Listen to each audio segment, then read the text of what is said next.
Ultimamente eu tenho tido esses dias onde eu acordo tranquilamente, me dirijo à cozinha, tomo meu café e de repente me vem a epifania. Caralho, esse ano tem outro filme de Star Wars, já tá chegando? Tá.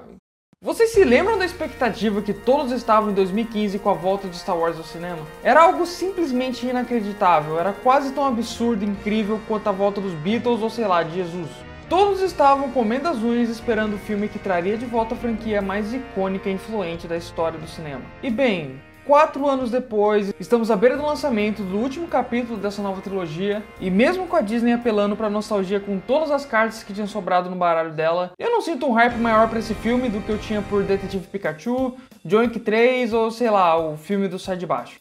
Tá bom, eu talvez estou exagerando um pouco. Mas dadas as proporções dessa franquia e a hegemonia da Disney no mercado cinematográfico atual, o desempenho recente de Guerra nas Estrelas é um fracasso de proporções inacreditáveis. Se você voltasse no tempo e avisasse que em 3 anos de filmes as pessoas enjoariam de Star Wars, todo mundo te chamaria de louco. Mas hoje em dia é uma verdade inconveniente. Mas seria muito fácil simplesmente colocar a culpa disso no fato da Disney ter tido a ideia de produzir filmes anuais da franquia. Não é bem assim que funciona, são lançados uns 10 filmes de super-heróis todos os anos, normalmente 3 só da Marvel, e mesmo assim esses filmes continuam indo tão bem quanto nunca. A verdade que todos temos que começar a aceitar é que a abordagem da Disney no reinício da franquia foi mal planejada, mal executada e um tanto quanto ruim. Mas por algum motivo, para várias pessoas, dizer isso ainda é motivo de polêmica. Então eu me sinto no dever de, antes de desabafar sobre todos os problemas que eu tenho com esses filmes, esclarecer alguns pontos essenciais que darão a base de uma discussão civilizada. Antes de tudo, eu quero lhes dar boas-vindas pro canal, caso você seja novo aqui, e não se esqueça de se inscrever, comentar, compartilhar, curtir, etc. Isso ajuda muito a gente. Enfim, vamos lá.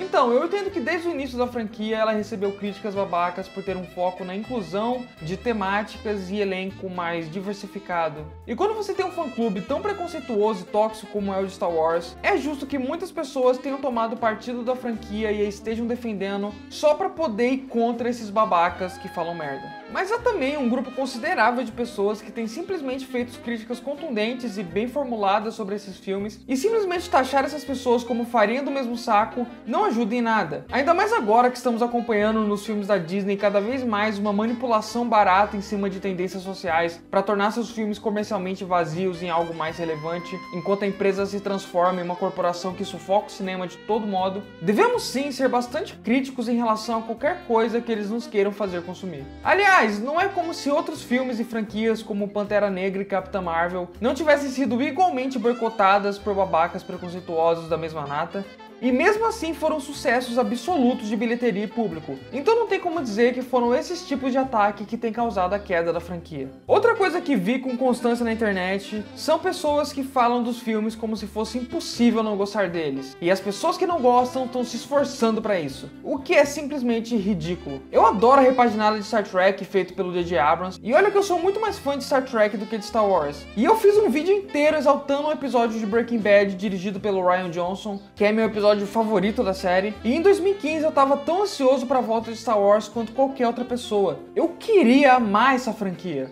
mas eu não posso mais tapar meus olhos pro fato que hoje eu vejo tudo que tem sido lançado com a marca da franquia não me despertando mais interesse do que um filme do Sonic. Sério, como foi possível que uma franquia que impactou tantas pessoas em um nível tão pessoal está gerando menos views hoje num canal médio de YouTube do que um vídeo sobre Riverdale? Então esse vídeo vai ser o meu apanhado de tudo que eu tenho pra criticar sobre os episódios 7 e 8. Agora, isso não significa que eu te odeie caso você goste desses filmes, mas apenas eu acho que já passou da hora de ser reconhecido por todos que esses filmes foram um erro equivalente ao que Hobbit foi pra Senhor dos Anéis, ou que pra alguns a trilogia prequel foi pra trilogia original. A gente vai se aprofundar nisso mais daqui a pouco. E outra coisa que é importante falar, eu não acho que seja relevante me aprofundar em Rogue One ou Han Solo, porque eles são esquecíveis e neutros demais para gerar muita discussão. Eu também acho importante definir de que time eu faço parte. Aqueles que amaram o episódio 7 e odiaram o 8, os que odiaram o 7 e gostaram do 8, ou os que odeiam ou amam ambos. Bem, eu absolutamente odiei o episódio 7 e saí do episódio 8 com lágrimas nos olhos, então eu gostei dele bastante na época. Mas apesar de eu ainda achar que tem qualidades nesse filme,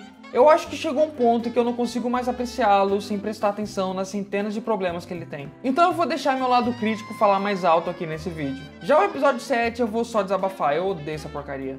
Parte 1, episódio 7, o despertar da força. Tópico 1, o probleminha que todos concordam. Então, quando saiu o Despertar da Força, por mais que no geral as críticas fossem bastante positivas, uma coisa parecia ser um consenso entre todas as pessoas de que talvez não fosse lá uma boa ideia. Ah, sabe, pra que fazer outra Estrela da Morte? Mas tirando isso, ótimo filme. E eu lendo essas críticas, tipo, quê?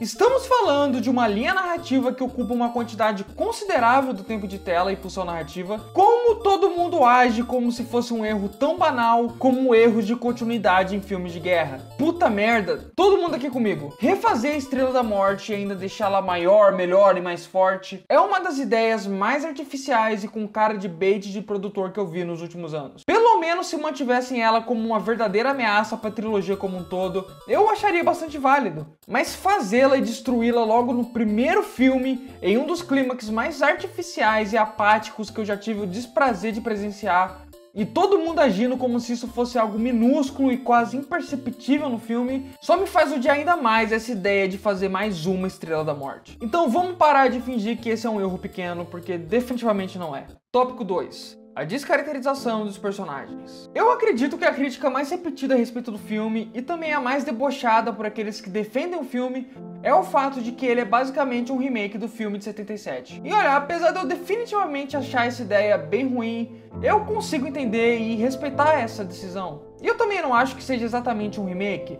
É uma estrutura já bem batida na história do cinema, e querer começar uma franquia jogando pelo lado mais seguro e previamente bem sucedido, ainda mais após uma mudança tão brusca de estilos e ideias na trilogia anterior ter sido tão rejeitada pelos fãs, me parece algo bastante justo. E eu tô disposto a comprar a ideia. Mas o que fizeram foi bem além disso. Para enxotar esse reinício da franquia nos moldes clássicos, o filme ignora em absoluto tudo aquilo que foi desenvolvido com seus personagens previamente, para que eles possam ser reapresentados ao público da forma como eram originalmente. Vamos antes esclarecer uma coisa a respeito de posse de personagens. Eu entendo muito bem quando alguém diz que nós não temos poder sobre as propriedades que gostamos e, portanto, ficar reclamando dos caminhos que os donos tomam com elas é só infantil e improdutivo. Mas os personagens também não são do J.J. Abrams, nem da Kathleen Kennedy, nem de ninguém que participou da produção desse filme. Os personagens são do George Lucas e já foi anunciado por todo mundo como a Disney jogou fora todas as ideias que ele tinha para os novos filmes, bem como todo o universo previamente estabelecido em livros e HQs. Então eu não tenho a mínima obrigação de aceitar a fanfic deles se eles desprezaram a de milhões de autores que, diga-se de passagem, fizeram um trabalho bem mais competente. Mas outra questão importante é há sim um ponto muito claro de mudança de rumo na história, em que deixa de ser simplesmente uma decisão narrativa e passa a ser pura e simplesmente descaracterização de personagem. Como Batman assassino e megalomaníaco de Batman vs Superman, ou Homem-Aranha creepy e playboy do Andrew Garfield no Espetacular Homem-Aranha. Enfim, vamos ver onde essa descaracterização de personagem aparece em Star Wars. Eu lembro que muita gente comparou o filme com Creed por ambos serem reinícios de franquias que seguiam a fórmula de suas versões originais, os referenciava ao mesmo tempo que apresentava a franquia para um público novo. Agora imagine se o Rock em Creed, ao invés de um homem aposentado e pacato, fosse representado como um agiota com ligações mafiosas que extorque a galera do bairro para sobreviver. Bem, resumidamente, seria uma completa bosta. Você estaria ignorando todos os 5 filmes anteriores que desenvolveram o personagem por algum tipo de nostalgia imbecil e idealização infeliz do personagem, só para poder apresentar ele pro público da forma como ele foi apresentado previamente no filme original. Foi exatamente isso que fizeram com Han Solo e com Chewbacca. Talvez os dois personagens mais amados da franquia, ao invés de representá-los da forma que mereciam e foram desenvolvidos nos filmes anteriores, a produção decidiu rebaixá-los novamente a contrabandista de terceira idade. Eu não sei muito o que acrescentar a isso, além dos meus mais sinceros, vai tomar no cu. Ainda matam o personagem sem qualquer dignidade, e apesar de que na época eu tinha achado que tinham matado o personagem porque o Harrison Ford estava cansado de fazer os filmes, na verdade eu descobri que era porque quanto menos elementos da franquia originais os filmes da Disney tiverem, mais porcentagem de lucro fica com eles e não com o George Lucas. Então é mais uma decisão puramente comercial. E muito provavelmente foi por esse motivo que a Disney saiu massacrando todos os elementos originais da franquia. Porque vamos ser sinceros, o Harrison Ford pode ser ranzinza, mas ele nunca recusa uma boa grana. Mas os problemas do filme ainda não acabaram. Vamos para tópico 3. A falta de planejamento. A galera não queria apenas trazer Star Wars de volta a estaca zero, como eles queriam isso sem um mínimo de preparação ou reflexão sobre como fazer isso. O que temos no episódio 7 é um cenário completamente bagunçado e ilógico, onde ninguém sabe exatamente o que aconteceu, o que está acontecendo, enfim. Durante todo o filme é aquele sentimento de lacunas e de coisas mal explicadas. Agora, longe de mim querer um filme todo mastigadinho e ultra explicado, mas eu tô reclamando a respeito de elementos básicos da condução da história, coisas mínimas para a franquia se sustentar. Como o Império se reabilitou, como a República está atualmente, como funciona exatamente a divisão de poderes na República, como eles podem estar tão despreparados e vulneráveis após terem vencido completamente o Império nos filmes anteriores. Bem, a verdade é que nem os roteiristas sabiam desses elementos básicos de background narrativo. O filme constantemente deixa perguntas sem respostas que ficariam para as continuações, o que pra mim é pura preguiça narrativa. Ou pior ainda, boa parte dos elementos fundamentais dessa repaginação de Star Wars ficou para os livros, o que puta merda. Como se pode ser tão incompetente e preguiçoso para deixar elementos chaves a cargo de escritores genéricos em um universo compartilhado destinado a 10% do público do cinema? Essas obras em outras mídias sempre foram parte fundamental da força da marca Star Wars, mas nunca foram essenciais para que se compreendesse as obras do cinema. Apenas acréscimos interessantes para fãs de determinados elementos da franquia. E a Disney, em uma canetada, reduziu tudo o que havia feito além dos filmes ao selo Legends, como sendo versões alternativas ignoradas para a nova franquia. Usando a desculpa de que essas versões alternativas e universos fora do cinema iriam tornar os novos filmes confusos para o público que não os acompanha. E aí o que eles fazem? Criam um universo ainda mais confuso e lógico que depende de outras mídias para se sustentar com o mínimo de coerência. Eu não quero parecer só um hater, então eu devo dizer, sim, em termos técnicos, esse é provavelmente o melhor filme da franquia,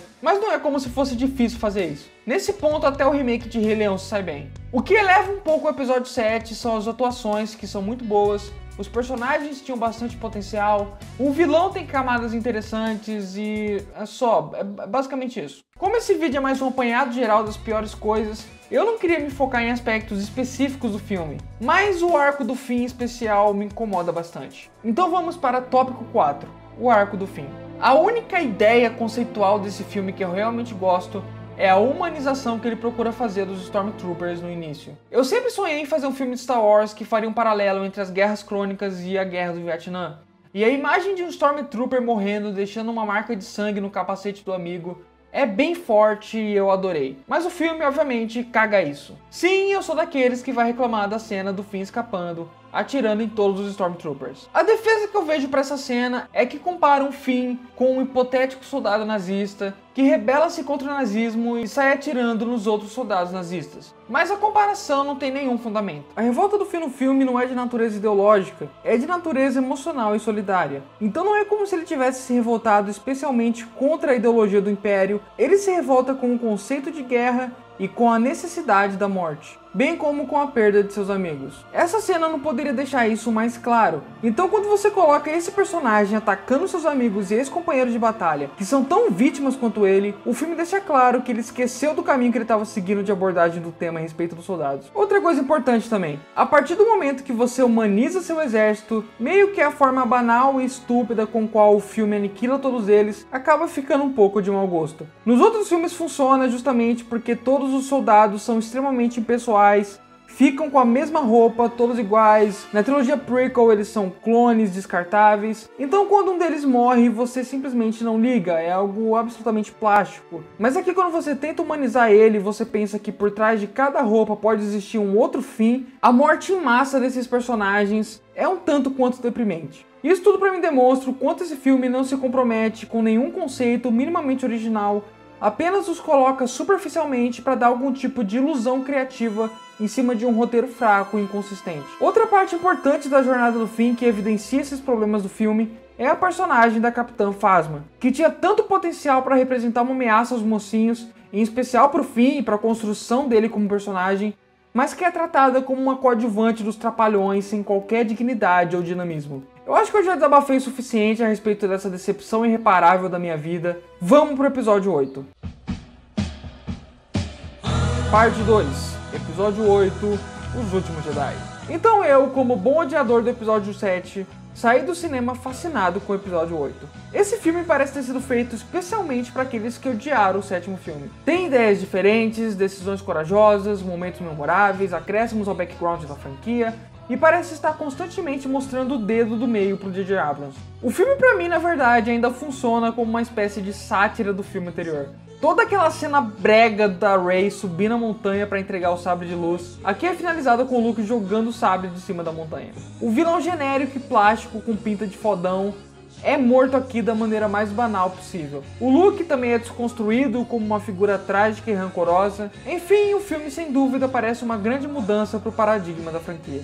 Pois é, parece. Pois esse filme, na verdade, é covarde pra caramba e traz apenas pseudo-mudanças para aqueles que o assistem superficialmente, como é meu caso ao sair do cinema. Vamos começar entendendo onde está o cerne da mudança que o filme faz. Como todos sabem, a franquia Star Wars foi criada em cima da obra antropológica O Herói das Mil Faces, do Joseph Campbell, que construiu a estrutura da jornada do herói que já foi usada à exaustão. Essa obra, por sua vez, é fortemente influenciada pelo trabalho do psicólogo Carl Gustav Jung, que desenvolveu nos seus estudos psíquicos os conceitos de arquétipos e teorias sobre as repressões psicológicas. Uma parte fundamental do seu estudo é a ideia de como a repressão psicológica gera consequências danosas à nossa mentalidade, bem como reações temperamentais consequentes das repressões. Vamos entender isso. Na nossa mente pode-se encontrar o lado negro e o lado bom da força, por assim dizer. A nossa tendência é reprimir os pensamentos ou coisas que consideramos como sendo parte do lado negro da força,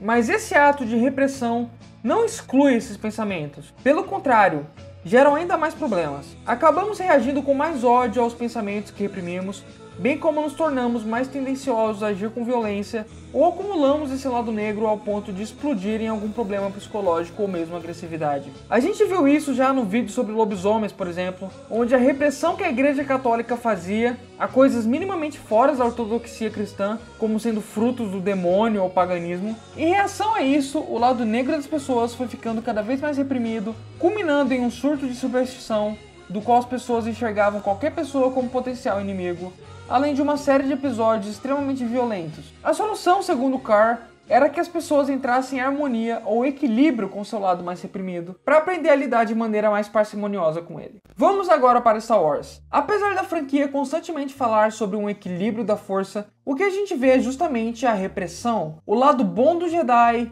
contra os terríveis Sith. Então, mesmo havendo apenas 2 Siths contra uma porrada de Jedi, já se considera como sendo um desequilíbrio da força. Dependendo do seu ponto de vista, dá para se acusar os Jedi de uma ortodoxia tão tóxica quanto a da Igreja Católica nos tempos medievais. Se qualquer pensamento minimamente negro é reprimido por todos, ao invés de estudado e administrado, o resultado, obviamente, é um ódio inerente a ambos os lados e uma certa sedução provinda do lado errado e transgressor da força. E quando analisamos a trajetória da saga, é totalmente válido que essa ideia de destruir o lado negro seja reavaliada. Quantos escolhidos mais irão surgir para cometer os mesmos erros todas as vezes? Já estava na hora de fato ocorrer um equilíbrio na força. Então, quando chegamos no episódio 8, o que o filme parece estar construindo ou desconstruindo é exatamente isso. E é uma puta ideia brilhante. Ao invés de se continuar nesse ciclo de repressão e renascimento cada vez pior do mal Sith, o filme quebra o maniqueísmo da franquia ao mostrar a possível junção da Rey com o Kylo, a desilusão moral de uma vez imaculada herói da franquia, a cena em que o Yoda destrói os livros sagrados Jedi como forma de pôr um ponto final no passado e mostrar uma nova forma de encarar a situação. Enfim, o filme parece estar caminhando num cenário mais cinza e menos maniqueísta de Star Wars, andando pra frente e procurando de fato um equilíbrio. Parece! Chega no ato final de Os Últimos Jedi E o que temos? Um restabelecimento completo do status quo da franquia, o Luke volta a ser o heróizão fodão imaculado, a Rey salva os escritos Jedi, ela também dá um pé na bunda do Kylo, o preto e branco estão de volta à tona, a tendência de destruir o Sith retorna. Enfim, o filme arrega e termina no mesmo ponto e cenário do qual começou. E isso é uma grande de uma picaretagem com a cara de quem tá assistindo. Eu quero ressaltar como eu nem entrei no mérito dos furos de roteiro do filme que são enormes, ou em cenas que são só mal escritas mesmo, mas sim naquilo que o filme representa. De todos os fatores prejudicados por essa regada conceitual do filme, o pior, sem dúvida, é o arco do Luke. A cena que ele pensa em matar o seu Padawan faria sentido caso o filme caminhasse para a conclusão em que ambos os lados chegam a um equilíbrio. Mas tendo no último minuto feito Luke simplesmente voltar aquilo que ele era e representava antes, e ainda o fazer dar uma humilhada Jedi no Kylo, não só não dá nenhum tipo de conclusão ao arco emocional que se iniciou com a tentativa de matar o seu Padawan, como torna o Luke um puta de um babaca. O Luke no episódio 6, lutando contra seu pai, não aparenta em momento algum estar se sentindo bem, contente ou fodão por estar destruindo seu pai. Muito pelo contrário, é uma cena dolorosa e trágica. A última coisa que o Luke quer é ter que enfrentar as pessoas, ter que lutar contra seu pai, e, enfim. Aqui, por outro lado, é como se cada Paranauê Jedi que ele faz fosse pra ele a coisa mais foda de se fazer no momento. O filme se cega por suas ideias estéticas de épico, diminuindo a essência dos personagens no processo e os tornando vazios e até mesmo cuzões. Ou seja, eu tô do lado do Mark Hamill quando ele diz que esse não é o Luke. Who is this guy?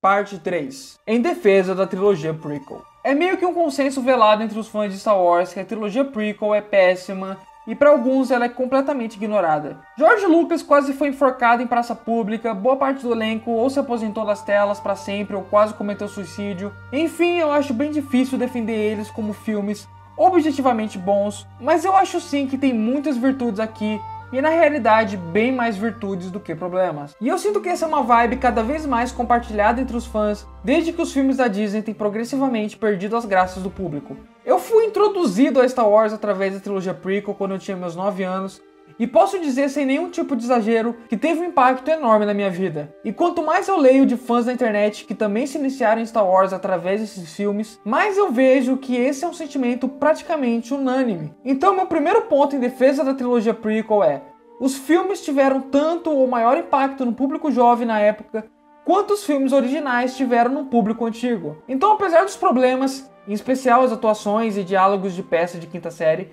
a verdade é que esse filme consegue exalar todo o espírito e magia da franquia, mesmo sendo bastante distante dos filmes originais. E isso é um feito impressionante. Boa parte disso deve ao trabalho magnífico do John Williams, que conseguiu para muitos, inclusive para mim, superar as trilhas que ele havia feito na trilogia original. Mas além disso, os filmes são extremamente criativos. Você pode criticar os midi-chlorians e as coincidências infelizes, mas os designs de personagem, a criação de universo, todo o background político que é bem interessante, a jornada dos personagens, é uma obra que faz jus ao nome de Space Opera, como eu nunca vi outra franquia conseguir fazer. Há inúmeros momentos icônicos em cada um dos filmes, e mesmo os piores momentos conseguem ser tão ruins que ganham um certo charme à la The Room, do tipo tão ruim que é bom. O grande problema dessa trilogia é resumido no fato de que o George Lucas é um ótimo argumentista e diretor, mas um péssimo roteirista e produtor. Se tivesse feito o filme com mais efeitos práticos e um roteiro decente, além de algumas mudanças de elenco, havia um potencial não muito distante dessa trilogia ter superado a trilogia original. Já os novos filmes da Disney são ou genéricos ou esquecíveis, ou problemáticos desde sua premissa básica. Em vários momentos nem soam como filmes de Star Wars. De qualquer forma, em breve teremos o último filme dessa franquia. Quem sabe ele dá uma de A Vingança do Sith e consegue a simpatia mesmo daqueles que detestam os dois anteriores.